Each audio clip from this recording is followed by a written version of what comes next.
Hello, young world, and welcome to the first sit down and official podcast of Freedom Corner at Freedom Corner, right here in the great city of New Orleans, Louisiana. I am an implant, but here, most of you may know me already. If not, I am Michelle. I am the owner of Big Mama's Bail Bonding, which is a company that maybe is new to you, but is a nationwide bail bonding company here in the United States. I also have ankle monitors. I'm just all in this area of law and legal assistance in the United States.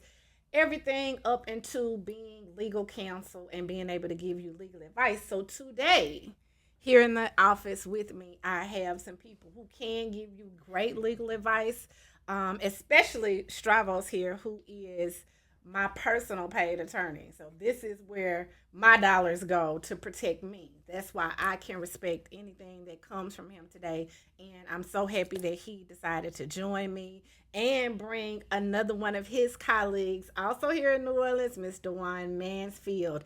And so we're going to talk about some great issues that you probably have never heard of that could happen that I have even been shocked about. But I got the great legal minds here to help expose, teach, and learn here today at Freedom Corner.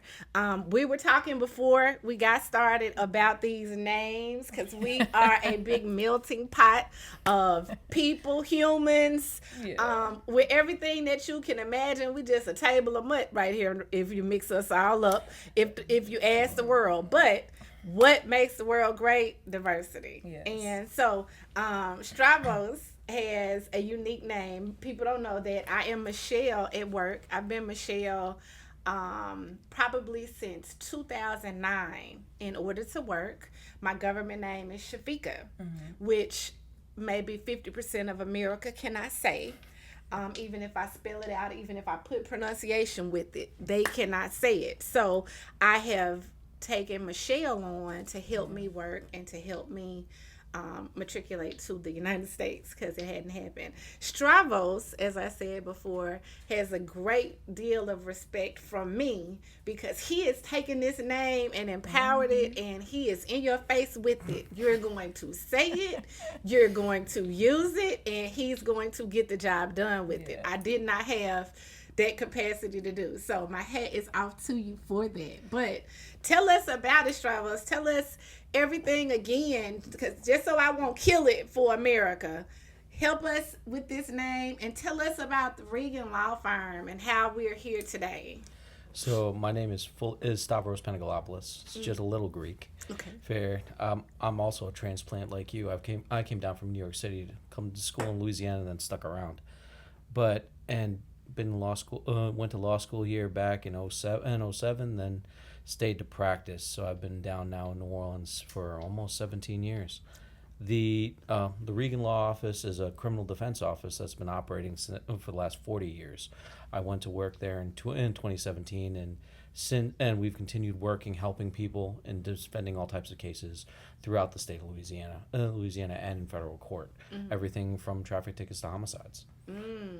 So okay, it's been fun. We get to see a lot of different cases day to day and and help a lot of different people. I know. I've seen it. I've been there. I'm one of them. Unfortunately. Not on the criminal side for myself, though. So let's get that clear. Not criminal, because you are also very talented in matters outside of criminal. And that's how we civil work met. is how you pay the bill sometimes. That's right. Okay. So, and you brought today with you Dwayne Mansfield. Yes. So, Dwayne, yes, I'm loving everything about you today. Thank you. I'm loving the energy. I'm loving the colors. I was green yesterday in the hair. So, I love it all. Yes, I love it. And I told Stravos I didn't care who we sat down with. I knew that great minds would be able to come together and have a great conversation. For sure. Are you a native from New Orleans? Are you an implant like us? No. I was born and raised right here. I'm from the Calio Project, so literally like up the street, around the corner. Yeah. Katrina survivor. So I was 13 when Katrina happened. Okay. Went to live in Houston for 3.5 years, and then I came back and finished high school. Okay. Here in New Orleans. Okay. Yeah, and my high school was actually on Palmyra Street Not too far from the courthouse, but it was a charter school that started up after Katrina. It was shifted, then they demolished it. Yeah. So, yeah. So we're sucked in. Stravros and I can attest to it. New Orleans has this character and this energy that just kind of sucks you in. I never thought that I would be living in New Orleans ever. My grandfather was born here, so I have Creole roots. I'm a Lodre. Okay. So I'm all like down the line Creole. So what part of New Orleans your grandpa from? Don't make me tell you. Probably the 7th Ward. I don't know. I don't know which ward. I Don't can't make necessarily me. recognize the name anyway. Listen, here It took you me go. how long to recognize What's Calio? his last name? Lodre. Lodre. It's very unique. So if you run across a Lodre, they my cousin. Okay. Yeah, it's not many. I mean, it's like that's it. Okay. So, but I'll lie to you and tell you, I have a great aunt that lives on Marigny off Elysian Fields, but I don't think she's been there forever. But Okay. so that was a mix, and through Kenner and Metairie, I did Ancestry recently, so I found all his military documents and stuff, but I am not informed enough to know when I see an address what ward it's in yet. Sorry. It's okay. Sorry. I Pretty good if am you could say what ward it was, even if you knew the address. correct. And I mean, I'm cresting 3 years here, right? I just had a GPS on.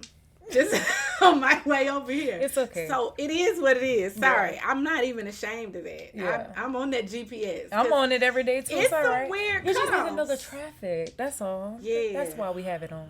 It's okay. Well, boom. I'm a GPS person. So you are born and raised here. You survived Katrina. We'll have to have a whole sit down about Katrina love and the to. survival of Katrina. Stravros and I were talking about that the other day. You know, the 20-year anniversary just passed. Yeah. And I literally just learned of so many things that went on in Katrina that me as being in the rest of America did not understand. Yeah. Like, I mean, we knew it was bad. It was bad in Mississippi and Jackson at the time. We didn't have, I won't compare it to New Orleans at all.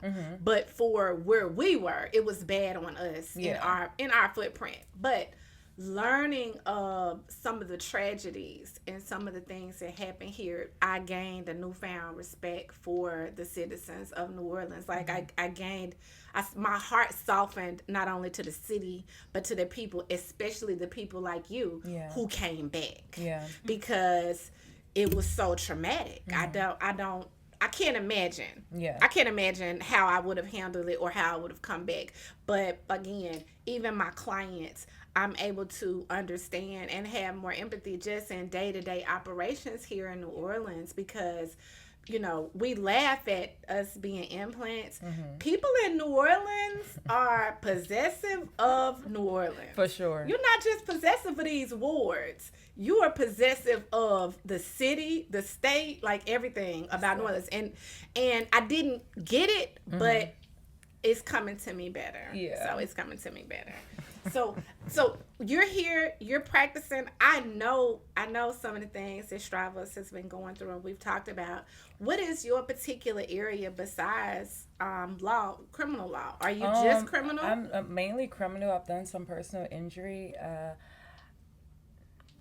I currently have a couple, when I say a couple, a handful now, of child custody cases. They're terrible. Terrible. And it's more because you have to have a heart of compassion doing this work, but even more so because that's a civil matter, and these are grown people going against each other, and they can't come to a consensus, which is really, really sad. And you think it's supposed to be about the best interest of the child, but it's not really about the best interest of the child. It's like stroking the parent's ego almost. It's a one-up contest between mom and dad sometimes. It's wicked. But Family law criminal is terrible. defense, no me gusta. But criminal defense is really my passion. That's like ministry to me. I get to speak life into people and also like literally help them fight the system. But right. Because freedom is not free. It's not free. Freedom is not free. And I get that. I've been in this business now. I'm right at my 15-year mark. what just bail bonding. Congratulations. And small note, prior to this, when I was trying to find things, I actually managed a law firm for 2 years. So we did everything at the law firm in Jackson. We did the family law, criminal law. So I've done all from bankruptcy. I've been at the table in some of those cases. And I have seen such weird cases that people don't think about until they happen. Same thing with law. Stravros and I were talking the other day. He was telling me about, we could carry guns here in New Orleans now. We talk about this all the time. People think they come down here to New Orleans, they're gonna hang out. They have a permit from their home state, and they can carry. Right, they're licensed. And then we have these laws here in Louisiana now that say, hey, you can carry a gun if you want to, even if you don't have it. That's your right. But there's a big restriction. Yes, because my client, I've been getting people out of jail about it. Yeah. Not in the French Quarter. Not in the quarter. Not in the quarter. Not by a school. Not by certain daycare facilities. Not by certain churches. Not by the university. Like, there's a whole bunch of places that you wouldn't even think of where you're restricted, and no one tells you until the police officer pulls you over and you find out.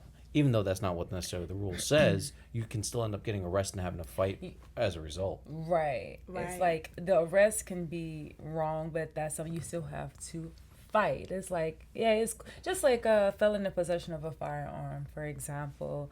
A person could have got arrested, let's say, on a felonious charge, and then the police could see it in the system and then perhaps try to charge them, oh, you got a gun, and they see this arrest and probably completely miss the disposition of it. But now this person is fighting a 5 to 20 year charge off of a oops. So police can make oops all the time, but that's a costly oops that people have to pay. So Trust me. I know. I mean, And then they lay blame. Yeah.